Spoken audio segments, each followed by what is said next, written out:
Please, we've heard that there are people bringing their own beer. As cool as I, think that is, that's my style. But please don't do that. Don't bring your own drinks. Drink the drinks that are here in the facility. That's why we're here at the Easy Paradise poetry reading. Thank you. My name is Matt Proctor. I'm the editor of Easy Paradise. This is the first issue. This is like very rare. I brought some actual copies. This is from 2018. So this is from before the pandemic. So I've got a lot of books for sale as well, my own books, and I've got some pamphlets as well for free. Come up and see me. Please buy drinks. Tip the bartenders. Don't bring your own drinks for the rest of the like that. We've got some really phenomenal poets this evening. I'm super honored and excited that everybody said yes, having us come and read at KGB Bar. We're all volunteers at the Poetry Project at St. Mark's Church, and interns, and I do video. James, he's the AV guy, he canceled. He had a COVID exposure, so he couldn't be here. But he's the audio guy. He sent a piece that I'm going to read to kind of kick things off. But yeah, we've just got some really wonderful poets, and we're going to do 4 poets, and then we're going to do a little break. Everybody's going to read for about 10 minutes each. We're going to go alphabetical by last name, and then we're going to take a little break. You can smoke, you can get some drinks at the bar, buy drinks in the bar. Don't go to the bodega and buy White Claws and bring them in here. It's illegal. You can't do that. It will find you, and the bouncer will aggressively eject you. Like that. We'll throw you out the window. So it's not a joke. This is poetry. This is Easy Paradise. Rockcore. I'm the CEO of Rockcore International. That's my publishing multinational conglomerate. Yeah, if you have poetry, you want to do a reading, I host open mics, and I'm always trying to meet poets. I love poetry. And I moved to New York for poetry. It's supposed to be full of magic. And there's such a wealth, there's such a tremendous community of poets here. It's really amazing to live with that sense of magic and enchantment and funk money and funk jobs and funk commercialism, and that's what we're here for. That's why we're at the Poetry Project, because it's free, because it's not an MFA, because it's not a fucking Dear Easy Paradise. So this is James. James couldn't make it, he sent this. Dear Easy Paradise, I miss you. It's 7 o'clock on a Monday evening, and I am weary of rain. The leak in our apartment came back with a vengeance over the weekend, and while the evident frustration of our building super leaves me optimistic that the adequate repairs will soon be underway, I worry about tonight, about the forecast, about the water supposedly impending with which we are intended to make do. Dear Easy Paradise, lately I've been reading There You Are, a compilation of interviews, journals, and ephemera concerning Joanne Kiger, edited by Cedar Seago. In one interview from 1997, Kiger articulates her ambivalence to the terming of the Beat Generation. Kiger considers the Beat movement more of a cultural media phenomena than a literary one. At the time, living and working as a poet in the Bay Area, hanging out with Ginsberg and throwing whole bottles of wine at that pig Kerouac, Kiger is thinking about getting along and trying to find a way to get your poetry out there, to read it to each other. Kiger is trying to particularize people's lives and pasts, independent of any larger, thinly drawn historical grouping. Elsewhere, Kiger remarks, I'm not sure what perfection means, obviously. Could you make a perfect dinner? What's perfect? Dear Easy Paradise, I want you all to know that you are perfect. Especially you, over there, in the back. Yes, you. Dear Easy Paradise, these past few months I've done nothing but oscillate wildly between elation and dejection, between heartache and back again. I've picked up new pastimes and dropped them. I've started a new job. I find myself to be an entirely different person, but for who? Dear Easy Paradise, these days I think so much about certainty, or as it's more commonly known, love. And I start to wonder why anyone would bemoan ghosting when more than anything, I'd love for someone to disappear completely. Dear Easy Paradise, I miss you. I miss you and I'm rambling. How embarrassing. Dear Easy Paradise, you are all so perfect. Let me do you a favor. Let me introduce the next poet. Let me paraphrase Tim Dugos. This next reader is my favorite poet. So the powers that be remain in the dark. I won't use your initials, but you live in New York, and you know who you are. Yours, always and forever, James Barrickman. And with that, we'll have Rachel Allen, everybody. Let's have a big round of applause.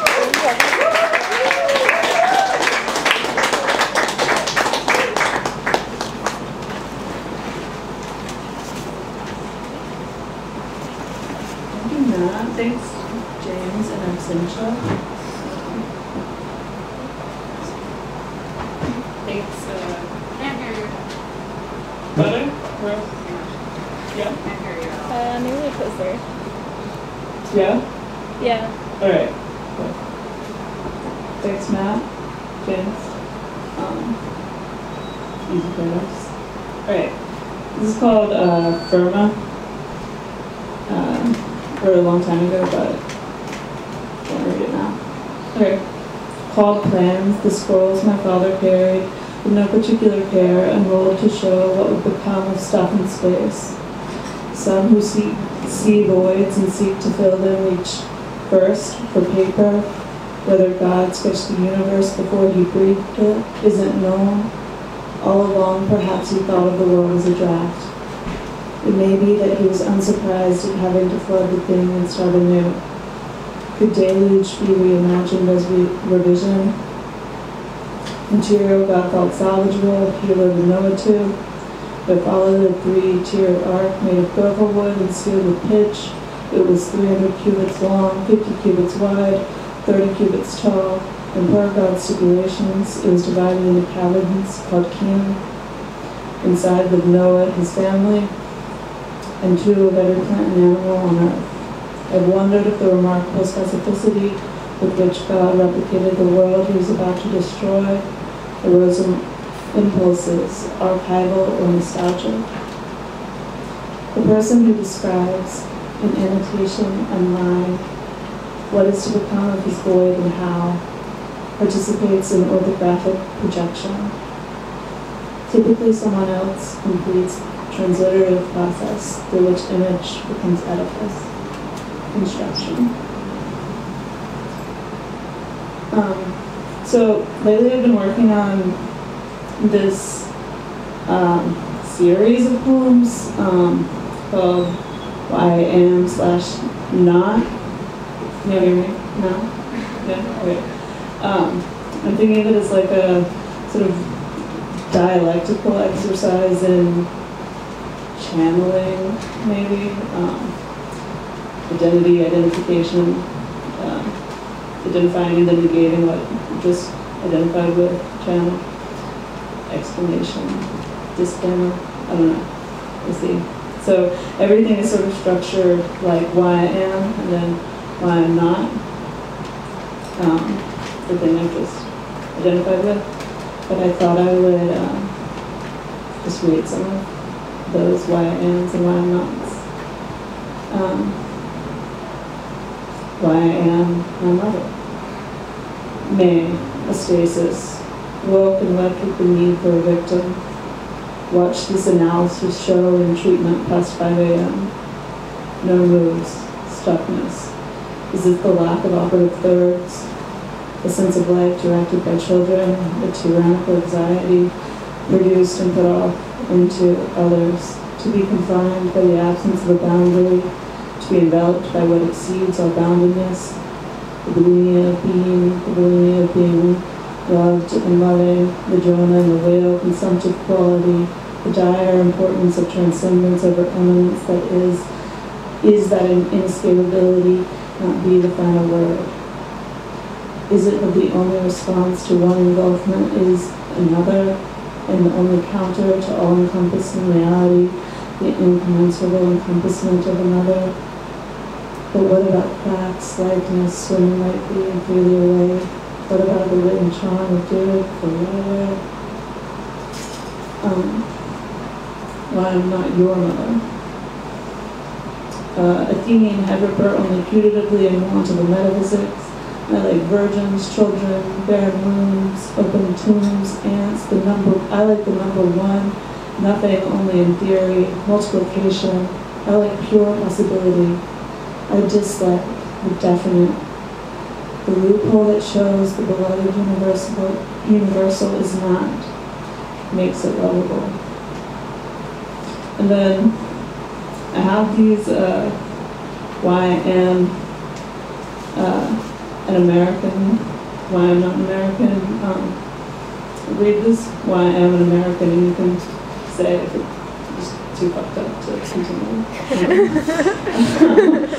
Channeling something here. Why I am an American.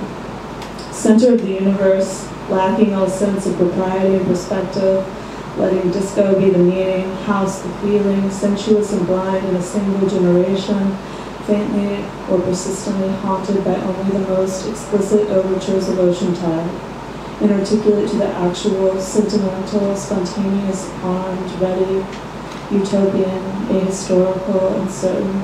For the end, I am prepared. For the beginning, I am prepared. For the drudgery of coexistence, I am unprepared.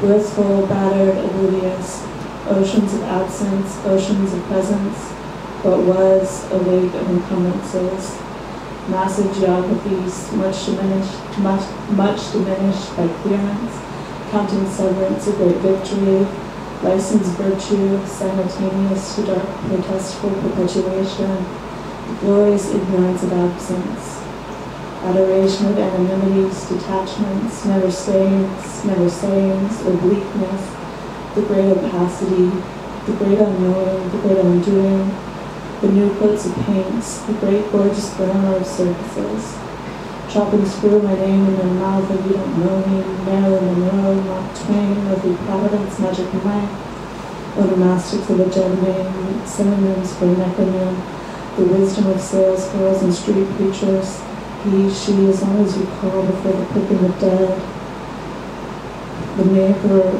who we are when we are unwilling to say who we are as a single American unambiguously attached, rejects, rejecting, avoid, super sublime, black plains of unawareness, the sweet topography of not knowing. A lifetime's warrant, improvability, sinless and surreal, terrible and innocent. Good enough, good enough for those good enough not to know the good enough, great optimism, look forward to our aftermath. All right. Next up, we've got Hillie Friedland.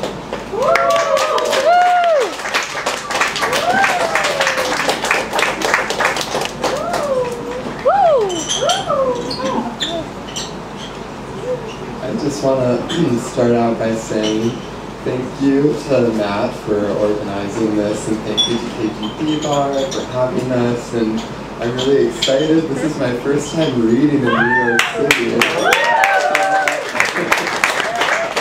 To be doing it here, I'm really, she's blushing. And I also am so honored to be reading with all these other talented, amazing poets. I really feel as if I'm in the midst of God. So, yeah, without further ado. This is from a series that I've been working on this summer about like going to different parks in New York and just kind of like being present and being with the space and seeing what like comes through me. This poem is called Central Park, or How Meanings Too Vague Exist. Here, Manhattan makes me feel like a mute muppet. I haven't bought new clothes in months, and this weighs on me now. My class performance measured against these Manhattanites with their dogs. Or maybe it's just the dysphoria in these slacks. Lots of athletic wear. Having a body is violent, so fragile, so susceptible like lovers under trees. But mostly dogs and their owners eager for attention, their furry friends, their wingmen. They really do a great job, these dogs, because they have no regard for human boundaries and will bound up to you without any pretense with their feet on the ground, ass in the air, imploring you to love me. The watermelon was sweet in my mouth, and I drank the juice swiftly, its dribbling, staining the white sock in the form of Pangea. Got in an argument with the dog. Don't feel like gendering an animal today. Could care less, so I'll use they and hope my step-grandma who told me it doesn't make sense. They is for plural, how can it describe something singular? Over the mahogany table in Yonkers, she's a total wasp. And the owner don't go sniffing glue in a huff. The dog, white as pearl, small as a rabbit, wooed my affections, but the moment I reached for a pet, they started to screech, which felt unfair. What a tease! Now look at them, stealing the ball of two boys on the green between sycamores, playing with rackets. The owner trailing them. Who is them? Who is the subject of this poem? Step-grandma has no clue. Yelling no to her eugenics creature in a tinny flat voice, but a stubborn mind of their own they possess. The lovers stand to my left, oblivious of the scene, their faces obscured by branches, body against body, arms crossed in the shape of braided flesh. They are still. It's almost mournful, the stillness, the standing, waiting for an end, but it hasn't come, and perhaps never will if they're lucky. Here I am, remembering my loneliness, wondering if Pangea will come out in the wash. The sun lowered a degree or so that the lights, streaming through the branches, threw my body into shade. This was a relief because my cat licks me raw, till the cells die on my skin, layer after layer, and I tell her, good Kiki, that's good, and she sloughs off each membrane with her poisonous spit until the skin is so fragile it burns when I sun in the sun. Okay, so that was the first one.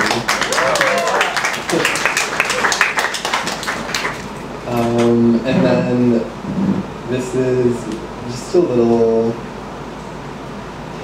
ode of sorts to this childhood friend I had named Menachem, and is really a muse for me. I haven't seen him in, I think, 10, 13 years. No, I'm not that old. What am I talking I haven't seen him in 20 years. I haven't seen him in like 8 years.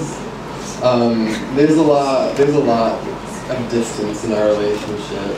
One of them being he's a Haredi Jew who settled, probably has a wife, I don't know.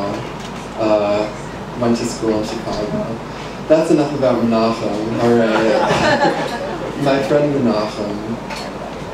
The twitching began after a pause. Standing next to him, a lull had settled in between the shapes of our mouths. His fingers guided like marionettes possessed by our ancestors' god. They'd move with such ferocity, a cyclone hungry to incorporate all. Grass, seat, paper, pencil. No matter to exist, just Menachem in those hands. To be so negligible, that was all right. To be near another body, that was enough. Besides, it always passed, and then we talked. Well, thank you so much. As a fellow lover of horror, please welcome to the stage, Cori Hutchinson.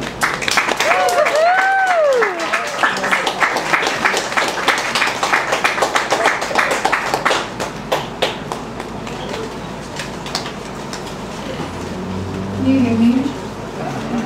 You know how people put different slipcovers on their books when they're embarrassed to eat them on the subway? That's what I'm doing with my phone, because in my case it's really dirty.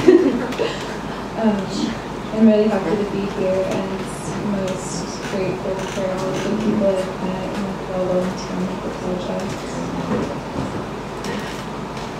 Also going to hope my phone doesn't die.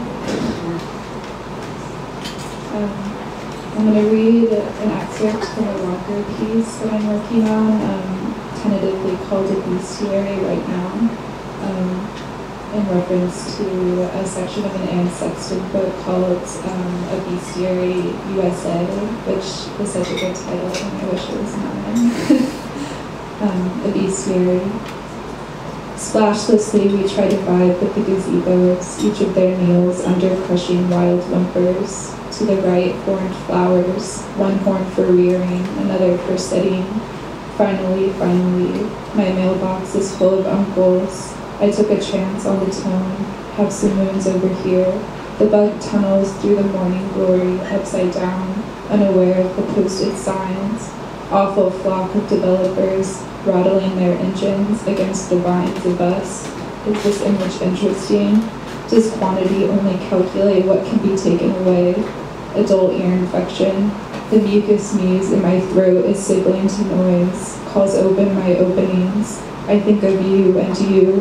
If you were a letter, it would never arrive, stamped still where stamps live, or still the exact of a landscape, perfect and not yet converted into representation. You send something truer. I want to wait forever.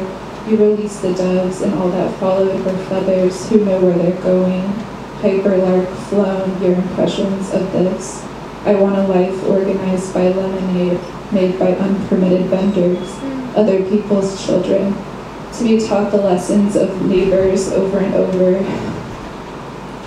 Over the phone, my Nana lists her westerns. For example, the name. Her rabbit ears are strongest, mine are popping jaw. Seated next to a stranger, I insist upon conspiracy. Tired of monsters. Bring up things that happened, acknowledge the errors, and think of laughing. Reading what transferred between you and I, am I to understand it at all?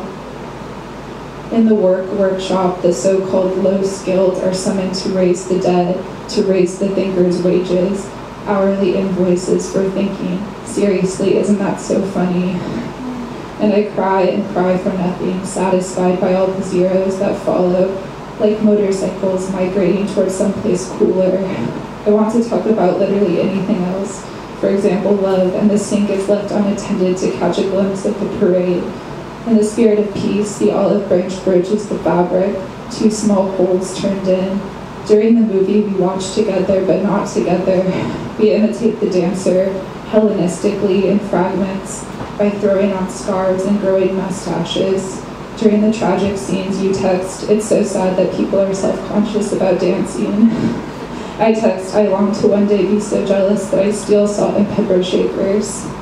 We count columns and we think her life could have been happier, but we loved the costumes. The ant swirls around my pumpernickel atom, ultimately forgoes it, taking a big chance on wants. I think, in my toss of wants, the best I can hope to do is differentiate. At work, we are searching for a living hair in Dutch genre paintings, and it is harder than we think.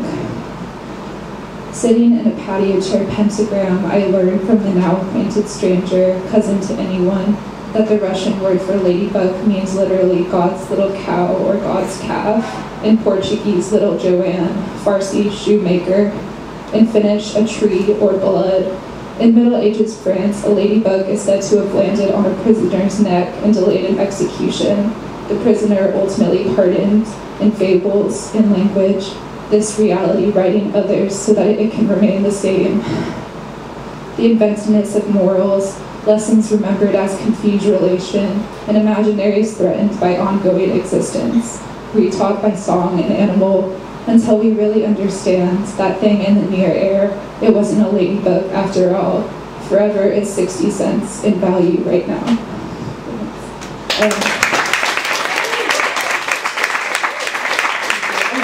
Yvonne Lebien.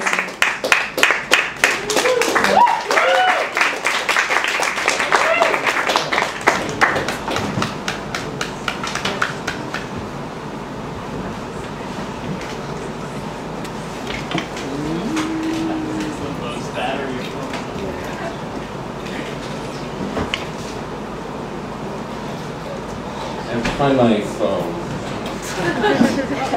I don't know where it is. Do you want me to call it?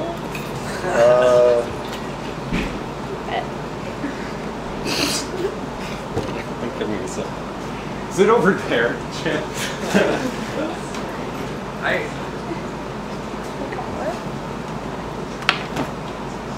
I was debating if I should read some poetry or do a weird performance thing.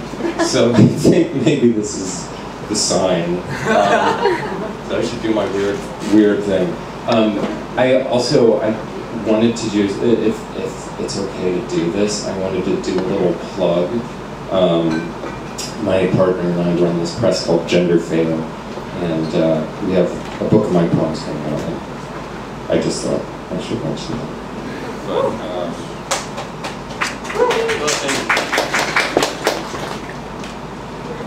I have no idea what it is. Okay.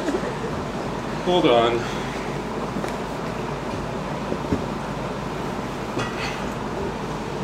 I'm gonna take off my shoes.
That is no creature.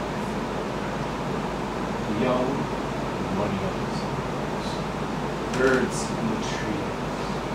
Those dying generations. Their strength. Salmon falls. Mackerel crowded seas. Fish, flesh, fowl. Commend all summer long. Whatever is God. Caught in that sensual music, all neglect monuments of nature. An aged man is what cultured thing, a tattered coat placed on the last.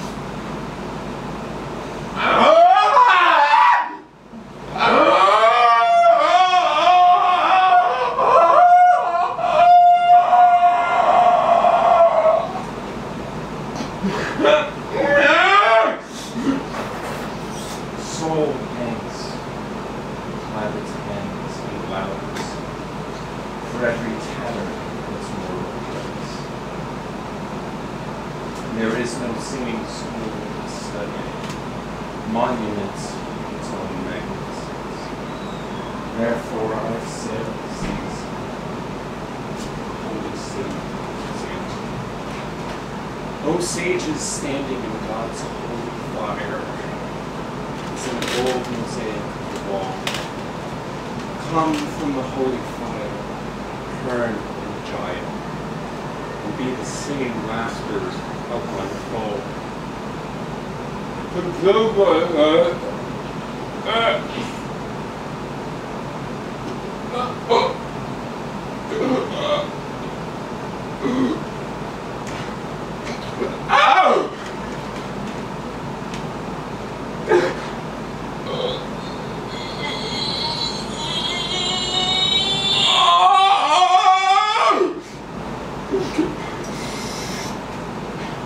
Sick with desire, and fastened to the dying end, it knows not what it is, and gathered to the artifice.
As he's getting older, he hates what's happening.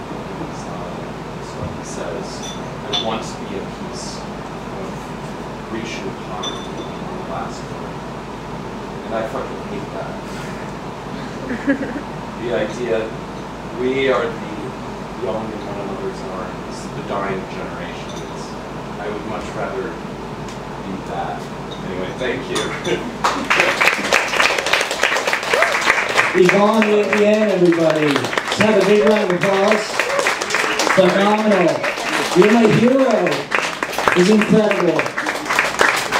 All right, we're going to take a short break, smoke, get another drink. We'll be back with more Easy Paradise, 5 or 10 minutes. We'll see you in 5 or 10 minutes.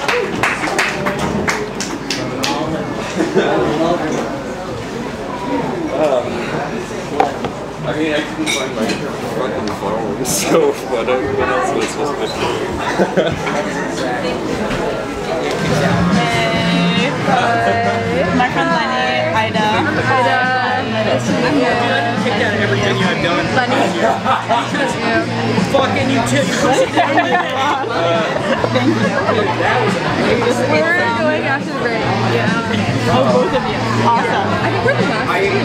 And then Matt's going after one more. Are you, know each other through the poet of it all? Well, no one I work with both together. When I'm in the boulder, yeah. I know exactly what you mean. I know exactly what you mean. Yeah. The Bay.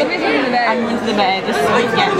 You know, then you talked about it. I grew up here, but my family moved to San Francisco, so we were from Bay. Like, I'm always trying to do that too, where it's like you have I end up in Oakland because of. but it's like people are bringing wine in little fragments. We're doing a high school. I went to school the art. No, yeah, you're exactly right. I feel like I'm slowly learning the landscapes and world of it all up there. Wow, that's exciting. Really different. Yeah. Really? Yeah. Are you looking forward to it? I'm excited. I think Like, obviously not. it's like bittersweet. I'm like, I love New York, but I think some trees and some beautiful hikes there. I went to school in Maine, and I think I need more nature, which I'm so embarrassed to admit as a New Yorker. But I'm I just need